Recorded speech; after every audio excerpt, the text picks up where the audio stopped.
What's up internet, here we go again. Kali ini kita akan membahas alur sebuah film yang berjudul Marquis de Sade Justin. Film ini dirilis pada tahun 1969. Waduh, udah ada tuh yang lahir tahun segitu ya.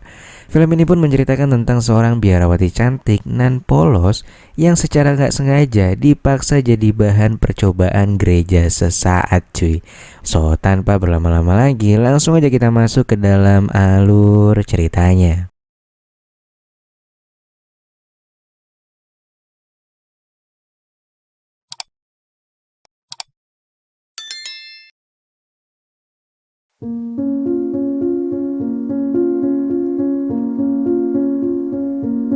Di awal film, kita pun diperlihatkan dengan dua gadis cantik bernama Juliet dan Justin.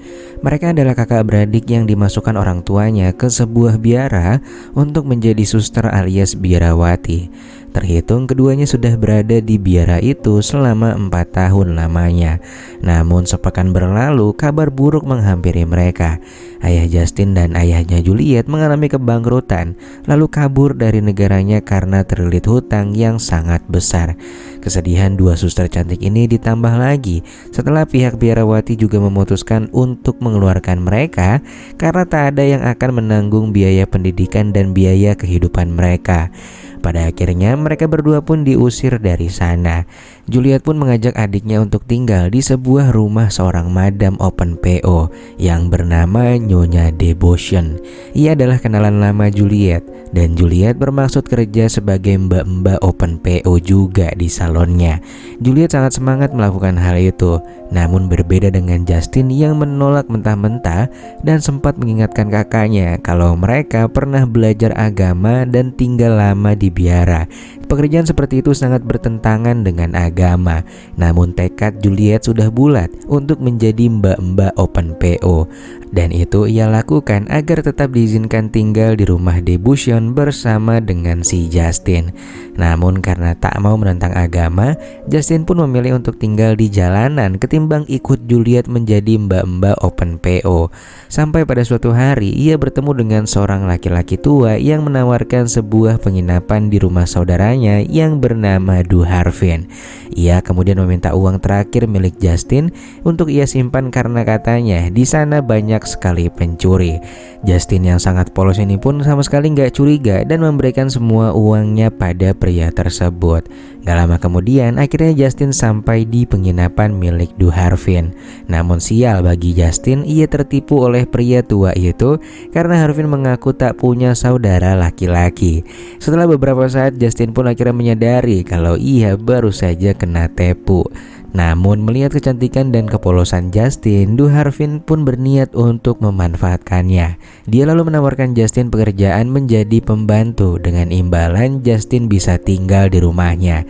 Sementara di sisi lain Juliet pun mulai diajarkan tentang cara berpush rank yang belum pernah dilakukannya karena dia adalah seorang biarawati yang menghabiskan hidupnya di jalan yang lurus. Tentu saja Juliet masih ting-ting hingga saat ini.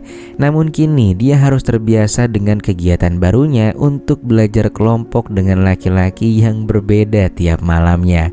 Suatu hari Justin gak sengaja bertemu dengan penyewa kamar paling mewah di penginapan Du Harvin. Dia adalah Tuan Desorces, seorang laki-laki tua genit yang selalu memakai kacamata yang katanya sih transparan. Pria itu pun menawarkan pekerjaan untuk membersihkan kamarnya. Tuan Sorces pun mulai merayu Justin untuk belajar push rank dengannya. Tentu saja Justin pun menolak ajakan itu. Ia akhirnya mengadu pada Du Harvin.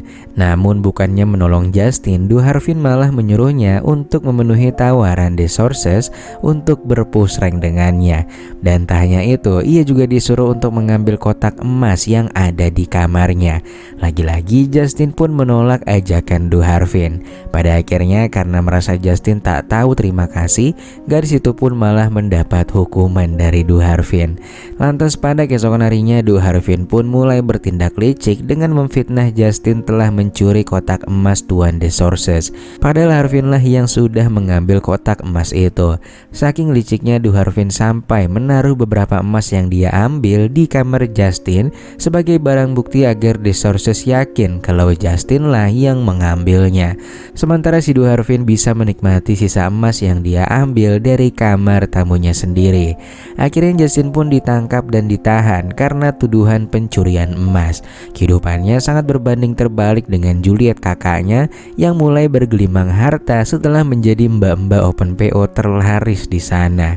Di rutan itu Justin pun berkenalan dengan seorang wanita yang bernama Madam Lina. Diketahui ia ditangkap karena merampok dan juga memulangkan korbannya ke dunia anime. Lantas Madam Lina pun mengajak Justin untuk pergi dari rutan ini. Justin merasa heran mengapa dari sekian banyak napi Madam Lina malah mengajaknya. Rupanya si Madam punya rencana lain. Melihat kecantikan dan kepolosan Justin, dia berniat menjadikannya sebagai umpan dalam membantu kelompoknya melaksanakan aksi kriminal selanjutnya. Singkat cerita, lewat bantuan kelompoknya, akhirnya Madam Lina bisa membawa Justin kabur dari rutan. Sementara napi yang lain banyak yang terluka, bahkan sampai berpulang ke dunia anime akibat insiden kebakaran. Namun setelah beberapa saat mengikuti Madam Lina, Justin memilih kabur setelah salah satu anak buahnya mencoba untuk berpush rank dengannya. Ia pun berlari ke tengah hutan untuk menjauh dari kelompok si Madam. Justin yang kelelahan pun tiba-tiba pingsan. Disinilah tak berselang lama datang seorang pelukis tampan yang bernama Raymond. Raymond pun membawa Justin ke rumahnya. Dengan suasana yang hangat dan ketulusan hati Raymond, beberapa hari tinggal di sana muncullah api-api asmara di antara keduanya. Sayangnya kebahagiaan mereka tak berlangsung lama, lantaran tiba-tiba mereka kedatangan kepolisian Prancis yang mengetahui keberadaan Justin. Mereka pun datang mencari Justin yang menjadi buron karena terlibat pembakaran di rutan.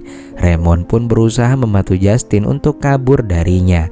Dia melawan semua polisi Prancis hingga Justin pun bisa berlari dari kejaran polisi.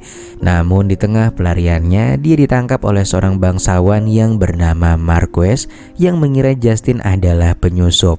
Ia pun akhirnya membawanya ke rumah. Karena saat itu sang istri sedang membutuhkan asisten pribadi, pada akhirnya Justin pun dijadikan asisten pribadi istrinya. Justin pun bekerja menjadi asisten Julia dengan baik dan sopan. Sampai akhirnya suatu malam Marquez mendatangi kamar Justin dan secara terang-terangan meminta bantuan Justin untuk bekerja sama memulangkan Julia ke dunia anime. Tugasnya sangatlah mudah. Justin hanya diminta untuk memberikan minuman yang sudah dimodifikasi untuk Julia. Dan untuk pekerjaan mudah itu, Justin ditawarkan sejumlah emas dan juga kebebasan untuknya. Lantas keesokan harinya ketika Justin ingin melancarkan aksinya, Justin merasa tak tega karena Julia ini sangat baik kepadanya. Pada akhirnya Justin pun mengadukan niatan Marquez yang ingin memulangkannya. Mendengar hal itu, Julia pun spontan ingin membalas perbuatan Marquez. Dia pun mulai memodif minuman anggurnya dan memberikannya kepada Marquez. Namun Marquez ternyata tak sebodoh yang dia kira. Minuman dari istrinya itu ia tukar kembali dengan minumannya. Pada akhirnya Julia lah yang auto berpulang ke dunia anime sementara Marquez masih selamat. Keesokan harinya Marquez pun mengamankan gadis biarawati itu. Sebagai hukuman, dia pun menyuruh pengawalnya untuk memberikan tanda di belewahnya Justin agar orang-orang menuduhnya sebagai pelaku pulangnya Julia ke dunia anime. Nasib sial benar-benar bertubi-tubi menimpanya dan terhitung sudah 2 kasus kriminal yang disebabkan karena kepolosannya. Dan pada akhirnya setelah itu Justin pun ditinggalkan begitu saja. Sementara itu terlihat kehidupan Juliet yang sangat berbeda. Berkat menjadi mbak-mbak open PO yang super laris membuat hidupnya menjadi sangat bahagia.